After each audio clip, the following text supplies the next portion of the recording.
ఎక్కడ చూసినా విన్నా హైడ్రా పేరే వినిపిస్తోంది. చెరువుల్ని ఆక్రమించి అక్రమ కట్టడాలు చేపట్టిన అన్నింటినీ కూల్చుతూ వస్తోంది. ఈ క్రమంలో హైడ్రా కమిషనర్ రంగనాథ్ మీద కక్ష పెంచుకుంటున్నారు చాలా మంది. దీంతో ఆయనకు ఏమన్నా ఆపద వచ్చే అవకాశం ఉందా అనే దిశగా ప్రభుత్వం ఆలోచన చేస్తోంది. అందుకే వెంగళరావు నగర్ డివిజన్ మధురానగర్ కాలనీ D81లోని ఆయన ఇంటి వద్ద 2 సెక్యూరిటీతో కూడిన అవుట్ పోస్టును ఏర్పాటు చేశారు. నగరంలో చెరువులు, కుంటల్లో అక్రమ కట్టడాల తొలగింపును వేగవంతం చేసిన నేపథ్యంలో ఆయనకు ఏమైనా ముప్పు ఏర్పడవచ్చనే అనుమానంతో ప్రభుత్వం ప్రత్యేక భద్రతను ఏర్పాటు చేసింది. ఇటీవల సినీ నటుడు నాగార్జునకు చెందిన ఎన్కన్వెన్షన్ కూల్చివేత తర్వాత బడా రాజకీయ నాయకులకు చెందిన అక్రమ నిర్మాణాల్ని తొలగించే అవకాశం ఉన్న నేపథ్యంలో ప్రభుత్వం రంగనాథ్ ఇంటి వద్ద భద్రత పెంచినట్లు తెలుస్తోంది. ఎక్కడ చూసినా విన్నా హైడ్రా పేరే వినిపిస్తోంది.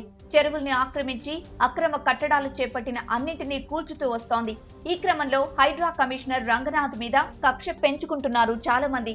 దీంతో ఆయనకు ఏమన్నా ఆపద వచ్చే అవకాశం ఉందా అనే దిశగా ప్రభుత్వం ఆలోచన చేస్తోంది. అందుకే వెంగళరావు నగర్ డివిజన్ మధురానగర్ కాలనీ D81లోని ఆయన ఇంటి వద్ద 2 సెక్యూరిటీతో కూడిన అవుట్ పోస్టును ఏర్పాటు చేశారు. నగరంలో చెరువులు, కుంటల్లో అక్రమ కట్టడాల తొలగింపును వేగవంతం చేసిన నేపథ్యంలో ఆయనకు ఏమైనా ముప్పు ఏర్పడవచ్చనే అనుమానంతో ప్రభుత్వం ప్రత్యేక భద్రతను ఏర్పాటు చేసింది. ఇటీవల సినీ నటుడు నాగార్జునకు చెందిన ఎన్కన్వెన్షన్ కూల్చివేత తర్వాత బడా రాజకీయ నాయకులకు చెందిన అక్రమ నిర్మాణాల్ని తొలగించే అవకాశం ఉన్న నేపథ్యంలో ప్రభుత్వం రంగనాథ్ ఇంటి వద్ద భద్రత పెంచినట్లు తెలుస్తోంది.